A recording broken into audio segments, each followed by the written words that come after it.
সিরাজগঞ্জের শাহজাদপুর উপজেলার কৈজুরী জালালপুর ও খোকনী ইউনিয়নের অধিকাংশ এলাকায় যমুনার ভয়াবহ ভাঙন প্রতিরোধে দ্রুত স্থানীয় বাঁধের দাবি ও পানি উন্নয়ন বোর্ডের 650 কোটি টাকার প্রকল্পের অনিয়মের বিরুদ্ধে প্রায় ঘণ্টাব্যাপী মানববন্ধন করেছে এলাকাবাসী। শনিবার সকাল 10টার দিকে আমাদের ক্ষতিপূরণ দিতে হবে, গৃহহীনদের গৃহ চাই, টেকসই বেড়িবাঁধ চাই, এই প্রতিবাদকে সামনে রেখেই উপজেলার কৈজুরী ইউনিয়নের পাঁচিল গ্রামে এই মানববন্ধন অনুষ্ঠিত হয়। এতে শত শত নারী পুরুষ অংশ নেন এবং ভাঙন রোধের সংশ্লিষ্ট কর্তৃপক্ষকে দ্রুত ব্যবস্থা গ্রহণের দাবি জানান। মানববন্ধনে ভাঙনের শিকার ভুক্তভোগী রজব আলী, ইয়াসিন চৌতুর, আইনাল হাজি, শাহিন, সোহেল রানা সহ অনেকেই বক্তব্য রাখেন। এ সময় বক্তব্যে তারা বলেন,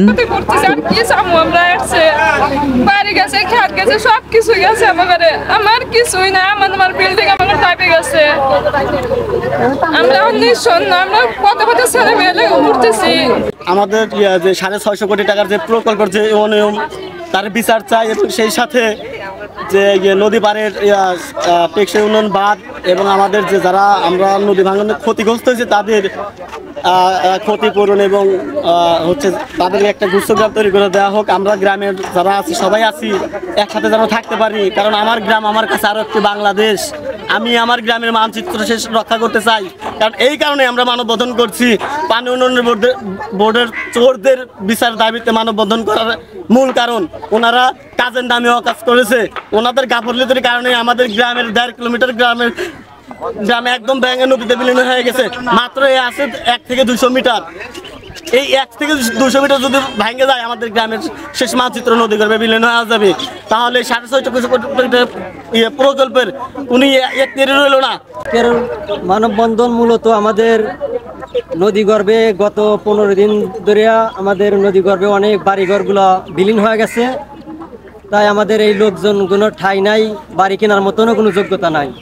তাই আমরা সরকারের কাছে দাবি জানাই, এর আগে গত 3.5 বছরে 650 কোটি টাকা বাজেট হয়েছিল আমরা জানতে পেরেছি।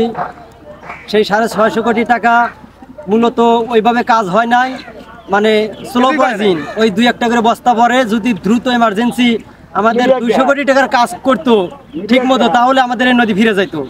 বস্তা ওইভাবে ফালায় না, গোড় থেকে ফালা আসার কথা, পানি যখন নেমে যায় ওইভাবে যদি দ্রুত ফালা আসতো তাহলে আমাদের এই নদী মেরামত হওয়া যাইতো। তা ফালায় নাই। আমরা সরকারের কাছে দাবি দেওয়া জানাই যে সরকার যেন সঠিক তদারক করে সেনাবাহিনীর মাধ্যমে আমাদের নদী শাসন এবং স্থায়ী বাঁধ নির্মাণ করার জন্য সেই বাঁধের আওতায় যেন এই গরিব অসহায় মানুষজন যেন আবার ঠাঁই গোজাইতে পারে, এবং কি সরকার বিভিন্ন জায়গায় আমাদের আশপাশে খাস জায়গা আছে, এখানে বরট করে দিয়ে যেন গুচ্ছগ্রাম স্থায়ী কেন্দ্র বানা দিতে পারে।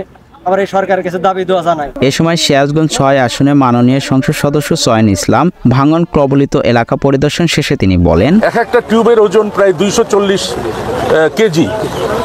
ওই টিউব বস্তা ফেলা যাচ্ছে না, স্রোতে ভেসে যাচ্ছে, যার ফলে এখন আমরা জিও বস্তা চেয়েছি 2000 বস্তা। ইতিমধ্যেই আজকে কিছুক্ষণ আগে আমি কথা বলেছি, 2000 বস্তা পেয়েছি আমরা। আমি এক্সিডেন্টকে বলেছি দ্রুততার সাথে ওই জিও ব্যাগ আপনারা নিয়ে আসবেন এবং ওইটাতে বালি ভরে এই যেই ভাঙন এলাকাগুলো প্রোটেকশন করেন। এবং এই 2000 বস্তা আমি পেয়েছি।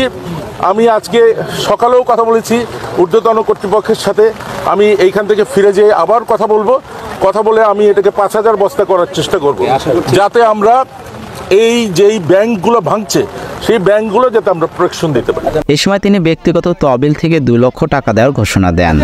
শাহ আলম সরকার, বাংলা ভয়েস।